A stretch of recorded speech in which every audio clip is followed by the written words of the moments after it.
Happy first Sunday of the month. May God bless us all.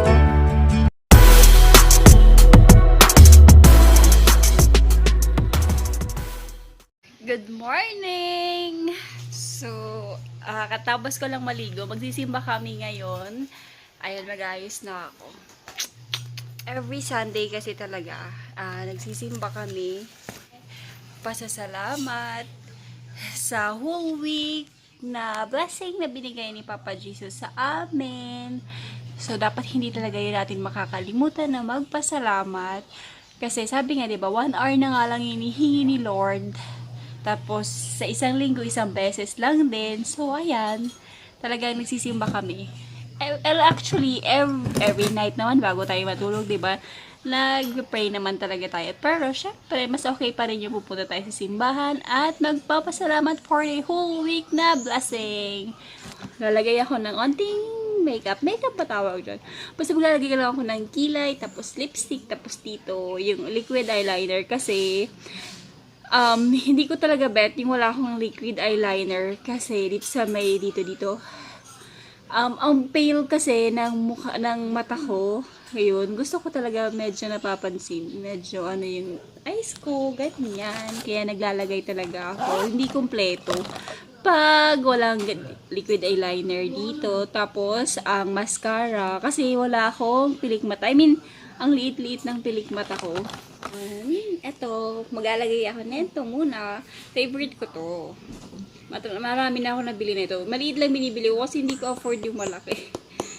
Tapos, di ba meron ngayong bago na Maybelline, yung nasa sachet. Gusto ko i-try yun. Nung gusto ko talaga bumili ng Maybelline, nga lang ang mahal kasi talaga. Buti na lang, meron nasa sachet na silang nilabas.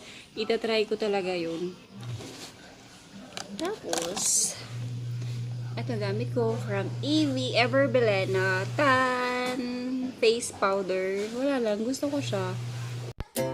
Ayan, maglalagay tayo sa mukha ng sunscreen tinted from Bello. Tapos, ikalat natin. Kalat. Tapos na. Tapos, kilay is life. So, damihan ng kilay. Sa kabila naman. Ayan. Alam mo, hindi na naman yan napantay. Pustahan tayo. Tapos, brush. Ayan, tingnan nyo, hindi pantay, diba? Ayan.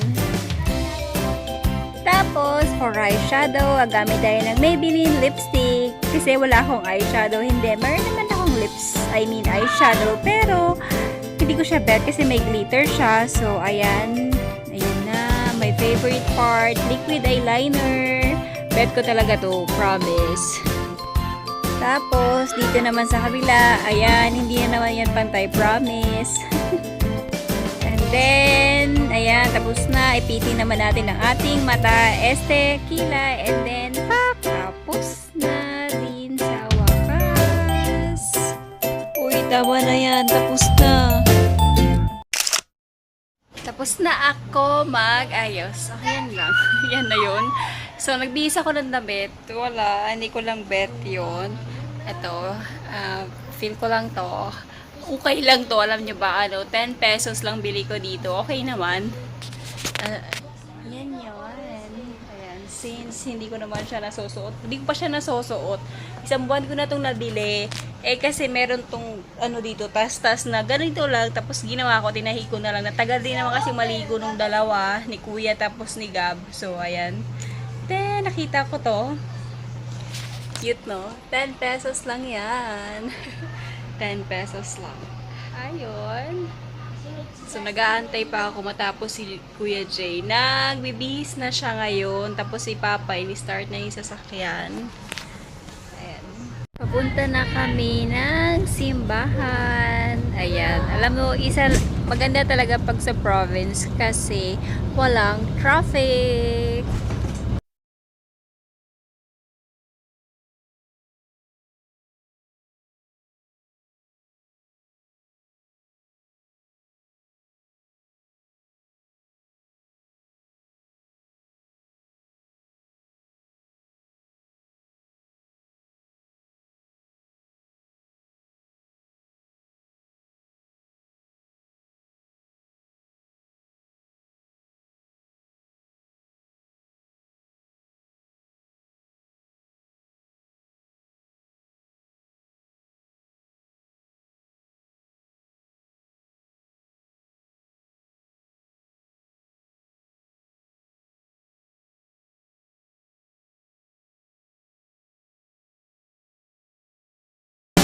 Andito na kami sa simbahan. Happy first Sunday of the month. May God bless us all.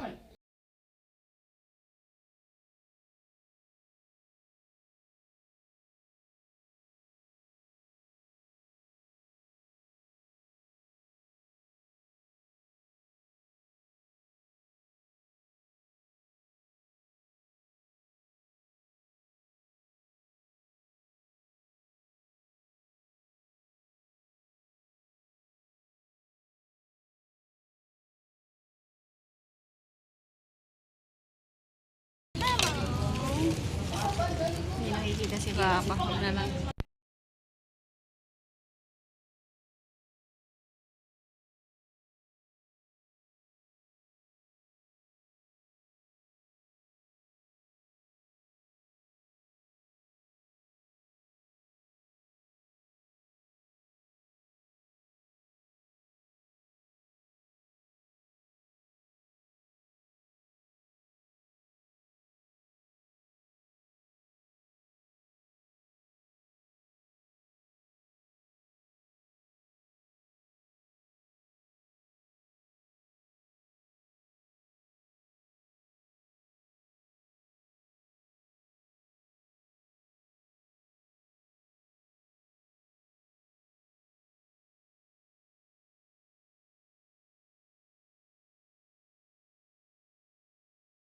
So, yun lang kinakain ko kasi medyo tumatanda na ako. So, ayan. Para healthy diet naman. At andito na kami sa bahay. Tapos na kami magsimba. Tapos kumain na lang din ulit. Kumain na lang kami sa labas. Ganon kasi after namin magsimba, saka kami kakain. Ganon. So, wala kaming gagawin ngayon, kundi tatambay lang dito maghapon. Tomorrow ay may pasok, tapos naman na ako maglaba. Yung nga lang yung mga blanket, hindi ko pa nalabhan. So, bukas ko pa yung nalabhan kasi yung kapitbahay namin naglaba. Ganon, every Sunday kasi sila naglalaba. So, hindi ako nakikisabay talaga. Naglalaba talaga ako ng Saturday. Pagka Sunday, hindi.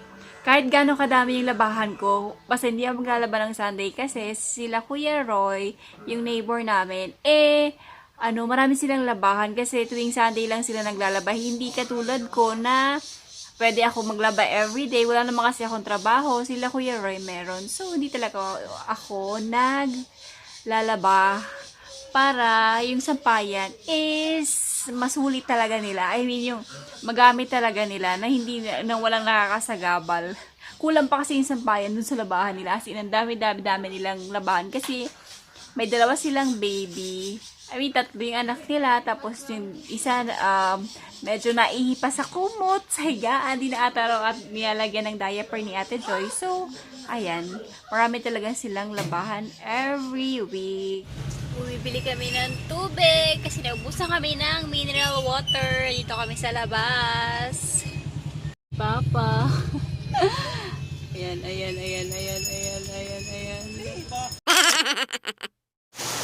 Ayan, naulan ngayon dito sa amin.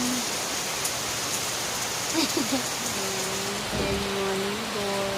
Uy lang ni Kuya galing sa laro. Ayan. Nag-scooter siya. Si Gabriel wala pa. Tapos si Papa nagluluto ng dinner. Corned beef ulam namin ngayon. Lagi na lang kayo corned beef. Lagi na lang kami corned beef. Ayan. Bukas may pasok na sila. So, maaga ulit kami matutulog ngayon. Boring. Masama ako matulog. Boring daw basta maaga matulog. Tingnan natin si Papa ko. Nakapagluto na ba? Ayan si Papa, nagluluto. Siya talaga yung cook dito sa bahay kasi masarap siya magluto. Di ba pa? Ayan. Di ba? Tingnan mo, seryoso magluto. Wala namang bombay, uy. Liit na. Oo. Buti may nakita ka pa.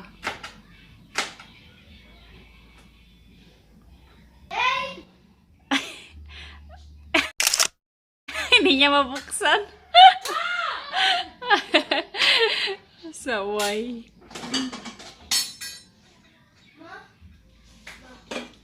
Ayan si Gab, kakauwi pa lang. Water na malamig.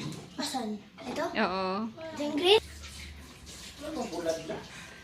Bili. Ano lulutuin mo pa? Maganda tuloy na po tayo, di mo binibigyan. Akala mo chef the chef, oh. May pa-water pa siya. Sarap ulam namin ngayon. Corned beef.